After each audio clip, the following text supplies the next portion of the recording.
Hi, I'm Darren Walker. Tonight on Inside Louisiana Athletics, basketball season is underway. Men's coach Bob Marlin and women's coach Gary Broadhead make their show debuts and catch us up on their seasons. Later, Heather Mercedes-Fontenot recaps another weekend volleyball sweep, and she'll preview the Sun Belt Conference tournament. But first, Billy Napier is here to discuss another road win in Mobile, brought to you by Sonic. You're watching Inside Louisiana Athletics.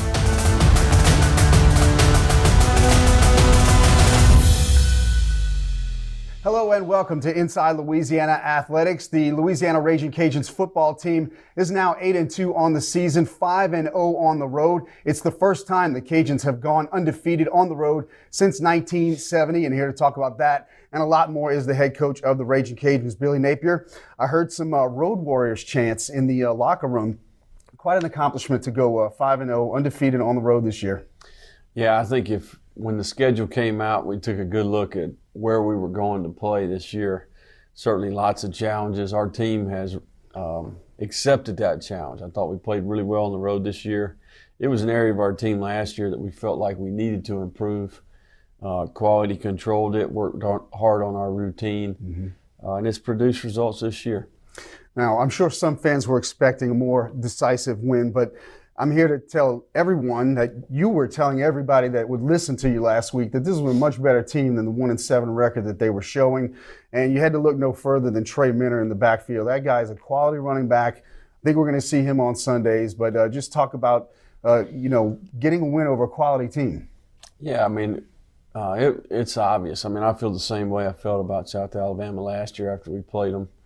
Big, fast, long team. I think they're powerful. They've got several explosive players, lots of players that create matchup issues for you, and created some issues for us Saturday. Sometimes when it doesn't quite go your way and you respond, you find a way to win. I think it's a good thing for your team. Maybe we needed to be humble a little bit, whatever the case may be, but we found a way to win, and the work is right here in front of us to do here in the final two games. Right, let's get to the action now. You take the ball to start the game, and Levi finds Jamal Bell for a 26-yard completion, but the play would stall out at the 5-yard. The drive would stall at the 5-yard line. Stevie Artigue is good from 22 yards out, and it's 3-0 right out of the gate.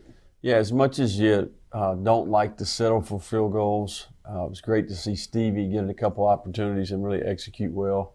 Bam and Paul both continue to improve and play well around him. I think that's really helped Stevie. So one of the themes of the day was we needed to score touchdowns in the red zone. And you got to give them some credit. They created some negative plays, got us into some third and longs. And we didn't execute those plays, and we had to kick some field goals. Yeah, the Jags answered with a touchdown drive to take a 7-3 lead. And then in the second quarter, you regain the lead. A nice little drive, mixing the run and the pass on this drive. Levi hits Neil Johnson all alone in the back of the end zone for a touchdown. And now it's 10-7, and the freshman tight end becoming yet another weapon for you. Yeah, he's really stepped up for our team. A lot of that tight end room in general. He's done a tremendous job. Mike Desmos carried that burden and really got those guys ready to play each and every week. And Neil, I think he's got a bright future in front of him and certainly be a weapon for us in the future.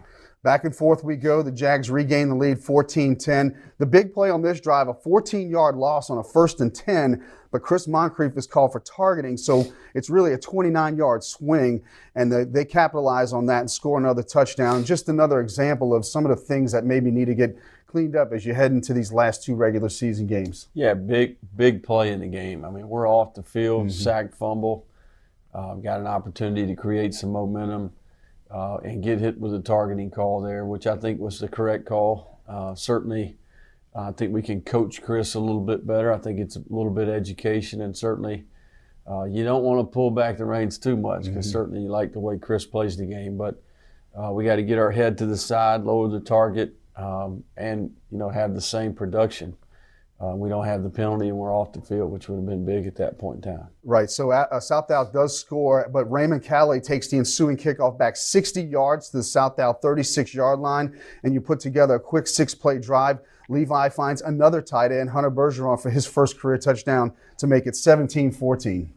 Yeah, our sideline erupted when Hunter caught that ball. Hunter's a guy who's really developed into a nice tight end for us, former defensive lineman that we converted about a year ago. mid-season, a guy that's really emerged and been a dependable player for us. But great to see him get a catch, and certainly he's been very much a work in progress when it comes to being a receiver. The Jags open up the third quarter with a touchdown drive to regain the lead, 21-17. But here come the Ragin Cajuns special teams kind of taking over the game here. Stevie gets his second field goal. That makes it 21-20. And then the defense forces a South Al punt, and that's where Eric Garor, playing in his home state, by the way, breaks off a 72-yard punt return, takes it all the way down to the South Al 4-yard line, and Stevie gets his third field goal of the day. So comment on Eric's return, and then Stevie, that third field goal put him in the school leader as a field goal leader. Yeah, again, Stevie's really become more and more consistent and confident the last couple of weeks. Going into that open date, that was one of the areas where we needed to improve. He's done a really nice job since then, and as a weapon for us. We're going to need him in the future. I think you're spot on when you start talking about special teams. We controlled the vertical field position. We covered kicks throughout the day, covered punts, neutralized their returner, but we were able to create a couple of explosive returns. 23-21 Cajuns now. We go to the fourth quarter, and really the drive of the day, 17 plays, 85 yards, 7-12 off the clock. And on the drive, you convert 2 third downs and a fourth down, and Elijah Mitchell takes it in to make it 30-21. Yeah, we, this is kind of what I would describe, characterizes our team a little bit. It was that time of the game where, hey, look, guys, we need to go get control of this thing, make it 2 scores. We need to grind it up here, chew up some clock. We need to be the more physical team. And 17 plays, that's hard to do. Certainly a huge 4th and 1 on the -39, and proved to be a big play in the game, and we finished with a touchdown. Yeah, defense gives the ball right back to the offense, and then Trey Regas starts doing Trey Regas things. He refuses to go down, and he rumbles in from 23 yards out to give you a 37-21 lead. Yeah, some really well blocked plays in those final 2 possessions. It's great to see Trey back in there making some noise. I think he's getting healthy. Certainly was back to himself Saturday, and hopefully we can get that same amount of production from him going forward. South Al would cut the lead to 10, but the final score will be 37-27. Now you return to Cajun Field for the last 2 regular season games of the year. The Troy Trojans come in first this weekend at 4 o'clock at Cajun Field. They are really clicking on offense, 63 points against Texas State. And I say that, but they've really been scoring a lot lately. Yeah, I think they're second in the country, the total points scored in the last couple of weeks. Very capable skill players, veteran quarterback, veteran offensive line. This is a team that everybody predicted would be a very productive and successful team. A few bumps in the road early, but they're kind of hitting their stride. So this is going to be a huge challenge, and we're going to need everybody we can get in that stadium to affect the game for sure. And real quick, on the other side of the ball, linebacker Carlton Marshall is a tackling machine, Coach. 102 on the season. He's got 16 TFLs, 4 sacks, 3 interceptions, and 3 forced fumbles. You got to know where he is on the field. Yeah, you guys will know when the game's over where number 2 was at. He's definitely a first-team all-conference player. Maybe a little bit short, but thick, compact, instinctive, very powerful, and a guy that played as a rookie last year for him, wore number 38, and now he's wearing number 2, and he's been lights out. All right, Coach, thanks a lot for the time. Coming up next on Inside Louisiana Athletics, basketball season is here.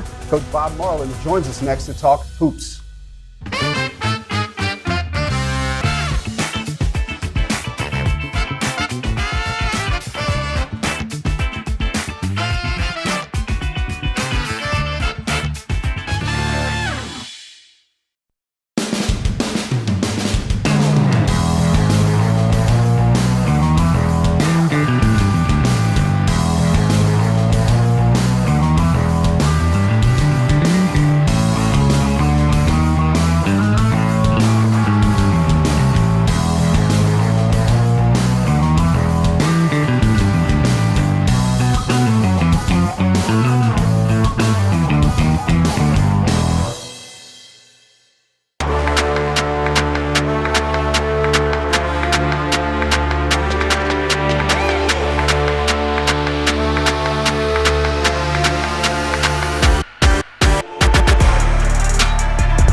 patty melt is loaded. Beef patty, grilled onions, melty cheese on Texas toast. I propose a toast. Oh, awesome. Peter, you're dull. Okay, this feels more like a roast.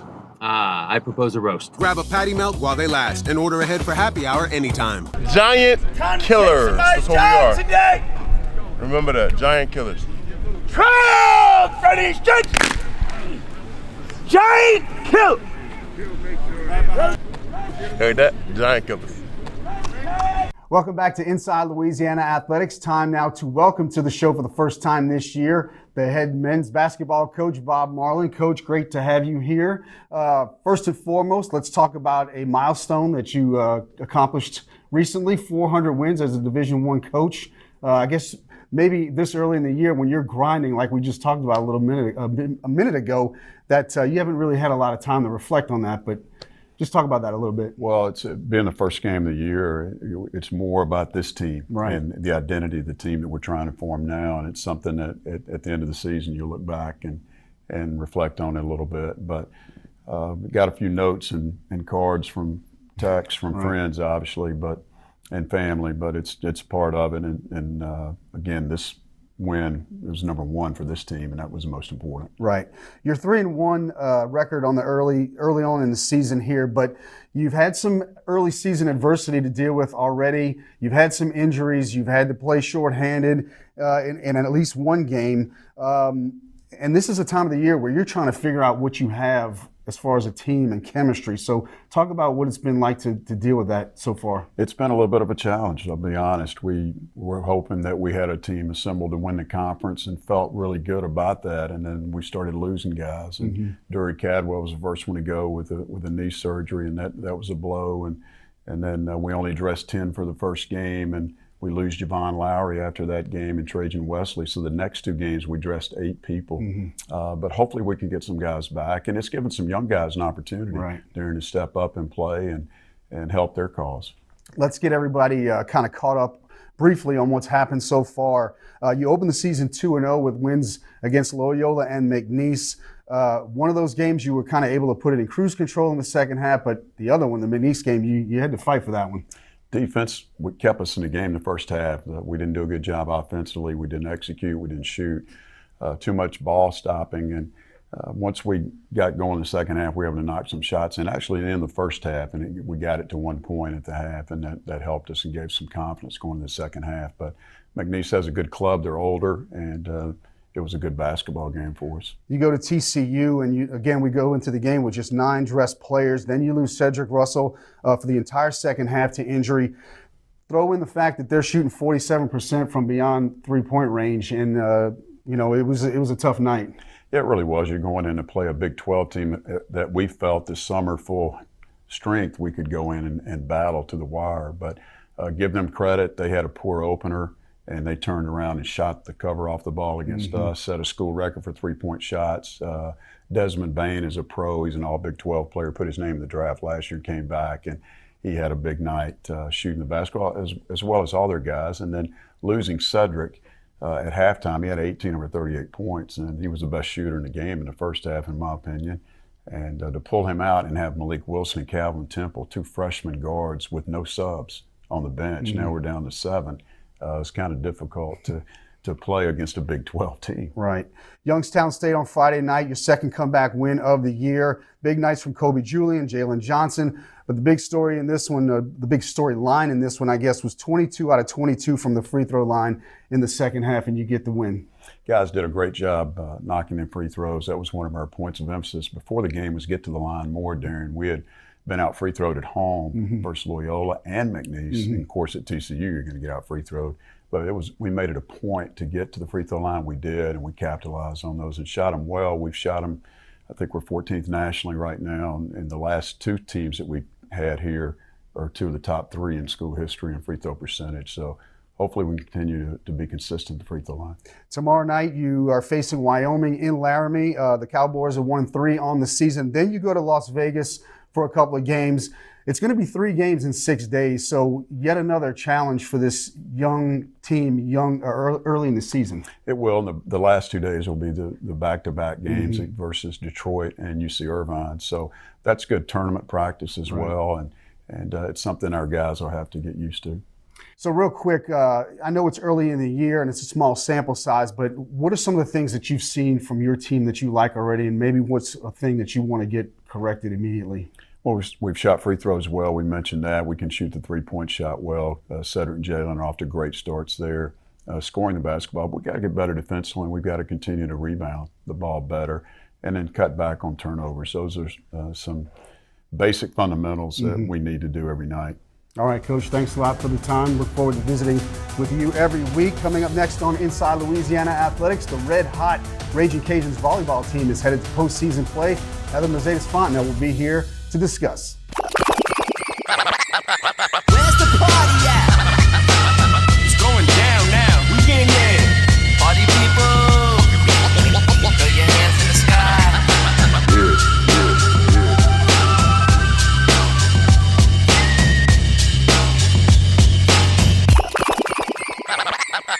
Where's the party at?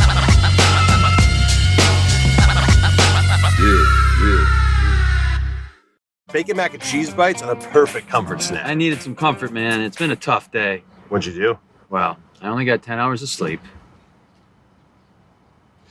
Oh, Get them while they're hot. Bacon mac and cheese or chili cheese bites are $2.99. To perform, you need speed, skill, strength. With every muscle, every move, you push your body to reach its full potential. But sometimes you just can't push through the pain. That's when you know it's time to address it. So when injury puts you on the sidelines, trust us to get you back in the game. Lord Sports Care, the team behind your team. If you're happy and you know it's Zydeco. If you're happy and you know it's Zydeco. If you're happy and you know it, then your feet will surely show it. If you're happy and you know it's Zydeco. If you're happy and you know it, mange. If you're happy and you know it, mange. If you're happy and you know it, I think I will help you show it. If you're happy and you know it, mange.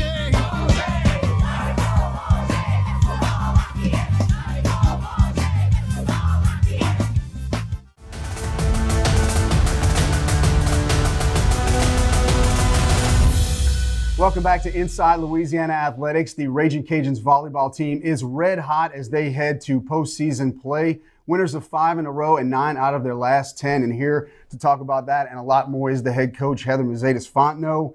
This is fun, huh? It's getting there. It's fun. It's increasingly fun for sure. And you're peaking. You're playing really well down the stretch, and you're peaking at the right time. We are.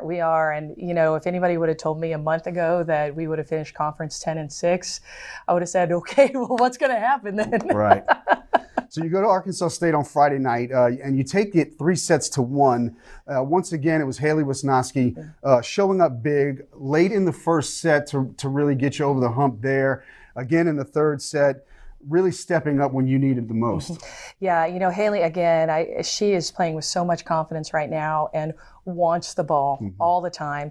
And, you know, what we don't talk about a lot is Hannah Ramirez right behind her, because Hannah is kind of her eyes, her vision too, and telling her where to go and where to hit. And, you know, it's up to Haley to listen, but, you know, she's just really playing well right now. So then you go to Little Rock on Saturday, and again, Wisnowski the show continues, I guess is the best way to put it. 26 kills on the night, and then she eclipsed the 1,000 career kills mark. Yeah. You know, I'm trying not to make it all about her, but she was the show again. Honestly, you know, the whole bench was like, "You're a monster!" Like every time she touched the ball, and it was a kill or something great happened, and you know, and every time, and I love to see her smile too, because everything is so serious with me all the time, and like it was like, give her the rock and let's see what's gonna happen, because she was really playing well. So you get the sweep there, and I'd be remiss not to mention a few others: Celeste Darling, Driana Abram, Avery Breaux, and you said Hannah Ramirez, all playing vital roles on the court to get these wins. No, it's for sure. And the one person you did miss was Tia Jade, because, you know, Tia's blocking really well right now. Dree is coming through with some clutch kills. Of course, Avery is running our offense really well, but our defense is holding. You know, we've been number 1 in the conference in digs per set the entire season, and we're still there. We're in the top 20 in digs, you know, and that's Hannah Ramirez, but that's all of them. Avery Breaux is the best defensive setter in the conference. no question. And so all of that together is really fun to see where we're headed in this conference tournament. Congrats are in order for you as you pick up win number 400 as a Division I head coach. Talk about that accomplishment. You know, it's 25 years in the making, I guess. But it's great, you know, but more importantly is how we're playing right now, and I'm just super glad we got that win in Little Rock. The Sun Belt Conference Tournament is here tomorrow. You will face Arkansas State, a team you just faced this last weekend in the first round. Again, you're playing your best that you have all season. The confidence has to be really high. And the number 1 seed is on your side of the bracket, but you've beaten them already this year. We have, but let's not talk about that. Let's only talk about Arkansas State, Right. you know, and that's where we have to keep our focus is because, you know, when we played them this last weekend and we didn't play that well and we didn't play our best. And so hopefully we can get into the conference tournament and really show what we're capable of doing right now. All right. Thanks a lot for the time, Coach. We'll see you next week. Coming up next on Inside Louisiana Athletics, women's basketball is 3-1 on the young season. Coach Gary Broadhead is here to talk about that.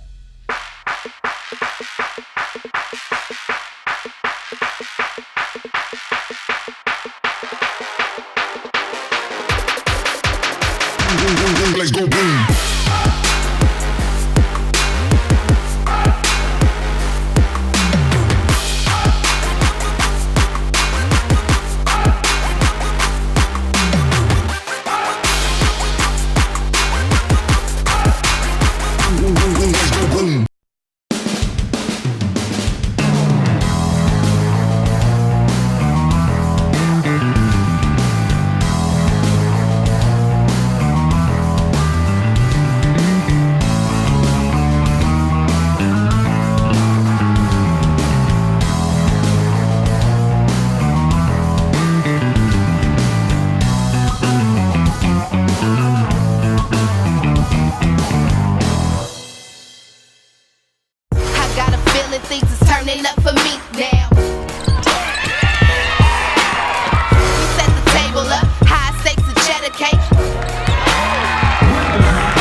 Welcome back to Inside Louisiana Athletics. The women's basketball team is 3-1 on the young season, and here to get us caught up on all of that is the head coach of the Ragin Cajuns, Gary Broadhead. Coach, glad to have you on the show. Thank you. I guess you've got to be thrilled that basketball season is here again, huh? Yeah, we got tired of just practicing. Now I'm we sure. get to beat up on somebody else. I got It's you. kinda fun. So you took a 1-1 record into last week's game with McNeese.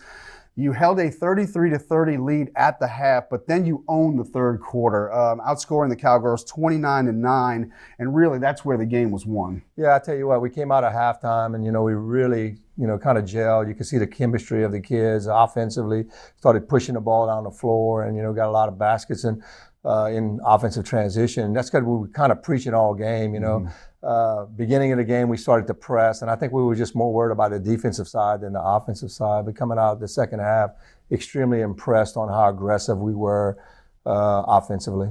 You shot 42% as a team on the night. By the way, the final was 75-55, but you shoot 42% for the night, and you're getting scoring from a lot of players on your team. You've already got 3 games where you've had at least 10 players scoring. So it's got to be good to not even, just rely on 1, 2, or 3. Yeah, we got 4 kids averaging right around 10 points a game. So, man, when you have that, you're not relying just on that one kid to do all the scoring. I know Ty Doucette's getting a lot of touches now that she's healthy, so that's kind of helping. But our guard play is really good because they're shooting at 40% from the 3. Actually, we're shooting better from the 3 than we are from the field. So, Right. It's a good sign of that we have some shooters. And, I think our Achilles heel was last year free throw shooting, and we're already better at it. We're shooting close to 70%, and I think it'll come up, So Right. those things are going to be important for us. Then on Sunday, Southeastern in town at the Cajun Dome. Now this one was a little bit different. Buckets were much harder to come by in the first half and then halfway through the third quarter. But then you kind of turned things around, got things going, and then you wind up winning by 10. But again, it was the third quarter that made the difference. Yeah, it's kind of different. You know, we didn't start pressing the first half, and I thought we started really slow. Going into the third quarter, we said, hey, we're just going to have to get after it, try to get the tempo up. So we started pressing. It created some offense for us right away. It created us, getting to the foul line, too. So, you had Brandy Williams going 12 for 12 from the free throw line, which was big. So, I think that third quarter, again, was big, but in a different way. It wasn't just the offense, it was the defense that really stepped up. Yeah, you mentioned Brandy, 12 for 12 from the free throw line, 25 points overall. And another big statistic in this one was you made 25 free throws, but Southeastern only attempted 5 all game. Yeah, we were just really aggressive. We talked about it before the game that we had to get through the game. They were playing off of us. It was kind of a soft defense, and at first it kind of bothered us. And, coming out of the second half, we just said, hey, you got to be aggressive. You got to take the ball to the goal. And so we were able to create some fouls, and I think that helped us out in the long run. What do you like about what you've seen? I know it's a small sample size, but what do you like from what you've seen from this team? And maybe what are some of the things that you have already targeted as things you need to improve on? Well, just the numbers, when you have, last year we were down to 8 kids and it was difficult and all of them were playing. Now we're playing 10 or 11 kids, and sort of matchups, we'll get into a matchup. We can go bigger, we can go smaller, we can have a pressing lineup, we can have a offense with Jasmine Thomas that can slow it down. So you're looking at different type of matchups that we'll be able to, put different lineups out there and be more efficient, I think. I think that's the other thing would be offensively. I think we'll be able to score more. We're averaging right at 70 points a game and shooting it all right. I think one of our strengths is jump shooting, getting the ball into the lane, getting jump shots and stuff. And we haven't been extremely great at it yet. And I think as the season goes on, they feel more comfortable. You'll see, it could be up to 75, 80 points that we could average. UNO and Lamar are coming up next week, and the Privateers and Cardinals don't have many wins on their schedules, but they have played some quality opponents here in the early going. So talk about those two games. Well, UNO just had probably their biggest win in a long time. They beat Ole Miss. They go on the road and beat Ole Miss, so that's a big win going into New Orleans. They're pumped up. They're ready to go, and so it's always a good game. They're guard oriented. They got a couple of good hybrids too, so the matchup's going to be pretty good. And that'll be a tough one. And I always love going to Lamar. They have a great arena. They had a great team last year, and they got a new coach that's really, really good. So, you're looking at something a little different, but they're going to be very athletic and same thing, guard-oriented, and, there'll be some good matchups. All right, Coach, thanks for the time. Look forward to visiting with you every week. That'll do it for Inside Louisiana Athletics. We'll see you at the games.